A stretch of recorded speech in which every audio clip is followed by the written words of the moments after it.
সুনন্দর ও ভাই এলাকার ভিতর চুরচারটা পড়ে গেছে গা। সামনে কোরবানির ঈদ, চোখ কান খোলা রাখবি যাতে একটা চুরেও না যা। আর এখন শুনতেছি দিনেও চুরে যা।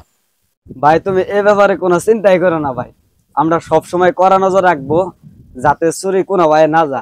আর আমরা রাতের 12টা থেকে 1টা পর্যন্ত জাগনে থাকি, চুরি যাওয়ার সম্ভাবনা খুব কম। এই ব্যাপারে চিন্তা করো না ভাই। আর আর তুমি আর কিছু বলবান নিয়ে ওর সঙ্গে থাকবা, এবারে কোনো টেনশনই করো না, আমরা সব দেখবো। তাহলে আসি ভাই, আসসালামু আলাইকুম। ওয়ালাইকুম আসসালাম।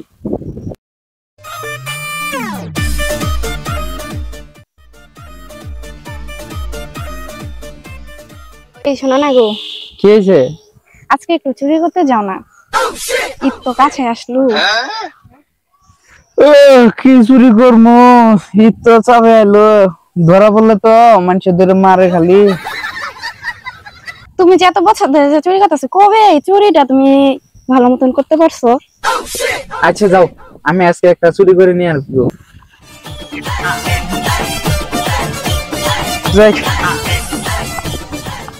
আরে উস্তাদ, কারণ আপনি বসে রয়েছেন, কাজে যাইতে হইব না? কাম কাজ তো করবো, আজকে ভাবছি বউ বলতেছে যে ঈদের বলে মার্কেট করা নাগবো, তা রাতে কেন কাকি আর দিনের বেলা চুরি করা যাবো?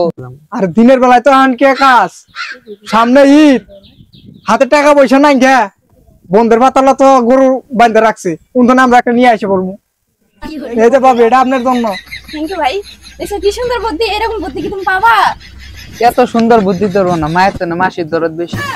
ঠিক আছে নাও, জীবনে তো একটা ফুলও দিলা না। চল তাহলে যাই নাকি বলো?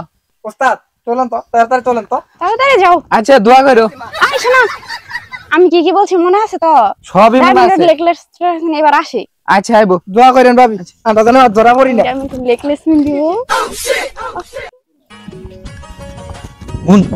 আজকে কেমন ভাঞ্জে মানে গরুটা চুরি করতে হবো।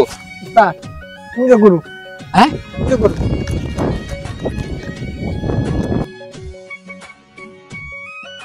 ওই যে বড়টা ছোটটা আছে তাই না? আচ্ছা ওই বড়টা আমি নিবো, ছোটটা তুই নিবি না বড় আপনি নিবেন কে? আরে আমার বউ কইছে গোল্ডেনের নেকলেস নিব, তার জন্য আমি বড়টা নিবো, তুই ছোটটা নিবি। না উস্তাদ, আমার তো এবার টিয়া দরকার, আমার বউ প্রেগনেন্ট, ডেলিভারি হবো সামনে, ডেলিভারি অনেক টাকা লাগবে। দূর সাতার কয়টা হয় নাকবো, তুই ছোটটা নিস, আমি বড়টা নিয়ে রাখ। না উস্তাদ, তাহলে আমি চুরি করবো। ধীরে পাগলাম করিস না, ধীরে মানুষ আয় করু আইসেন দেখি।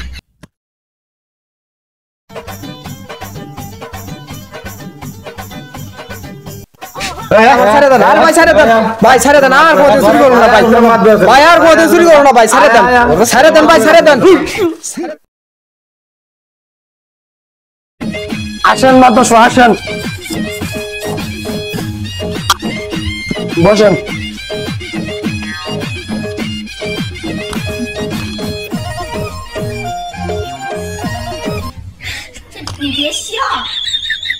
আসলে মাদ্র সাহেব, আপনার জন্য সারাদিন অপেক্ষা করা।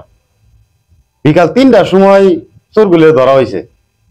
আমি এলাকার পোলাপান কয়েকটারে বলছিলাম কোরবানির সামনে, কোরবানির ঈদ, তোমরা একটু এলাকাটা ভালো করে দেখে টেকে রাখো যাতে চুরচারটা না যায়।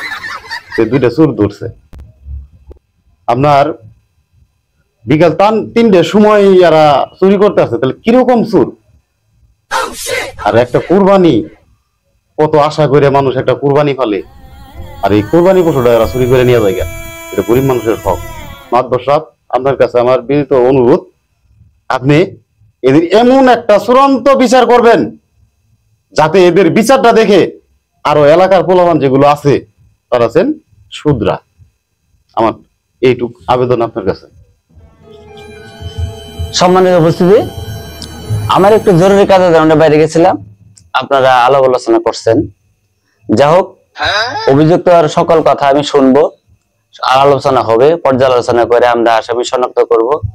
তারপর আপনি যে বিচার চাইছেন সে চূড়ান্ত বিচার আমরা করব ইনশাল্লাহ। এমন বিচার করব, এই বিচার দেখে যেন এলাকায় কোনো চোর না থাকে এবং এর যথাযথ শাস্তি আমরা তাকে দিব ইনশাল্লাহ। আসলে মাদ্রাস সাহেব, ছেলেগুলো যে কি জন্য চুরি করছে এই বিষয়টা ভালো মতন একটু শুনেন। ছেলেগুলো তো চুরি করার প্ল্যান না। আচ্ছা, আপনার কথাটা আমি শুনলাম, সবার কথা শুনে এবার বিচার নামাই দেবেন ইনশাল্লাহ। এই বিচারে আপনারা সকল সন্তুষ্ট থাকবেন। এই বিচার করার পরে যেন ভবিষ্যতে আর এরকম কাজ না করে এদিকে আপনারা সব তৎপর থাকবেন। উস্তাদ আগে কইছিলাম চুরিটা কইরেন না, এখন বুঝেন নেকলেস কিনে না হন। তুই করলি না তোর বইয়ের ডেলিভারি, আমি যা আগে কইলাম যে দিনের বেলা চুরি করা যাবো না। এই ছেলে, তুমি যে চুরি করলা বলো তার কারণটা কি?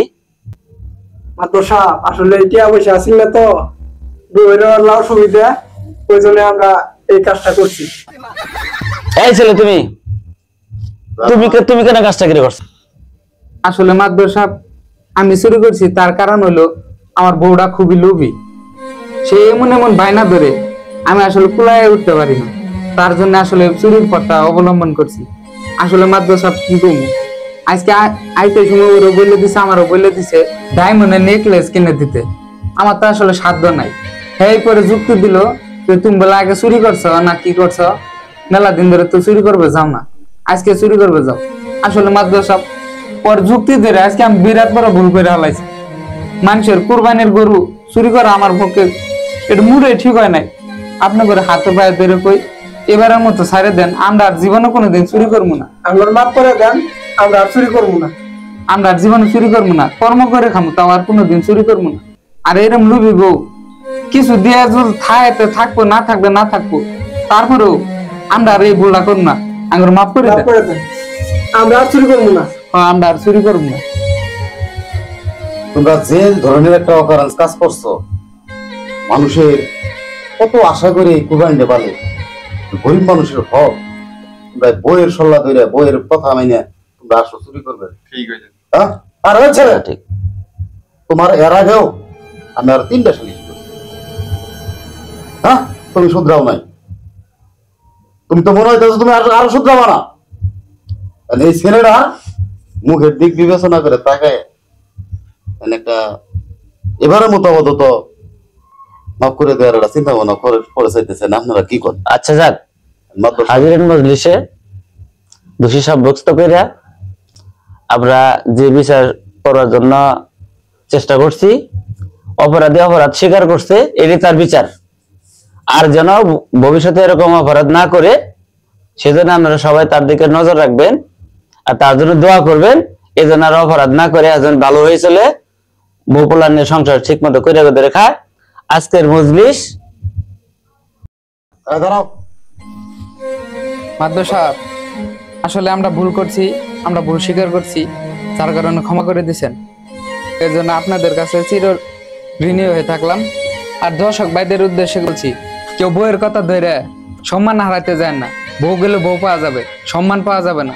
ভালো থাকবেন, সুস্থ থাকবেন। আসসালামু আলাইকুম।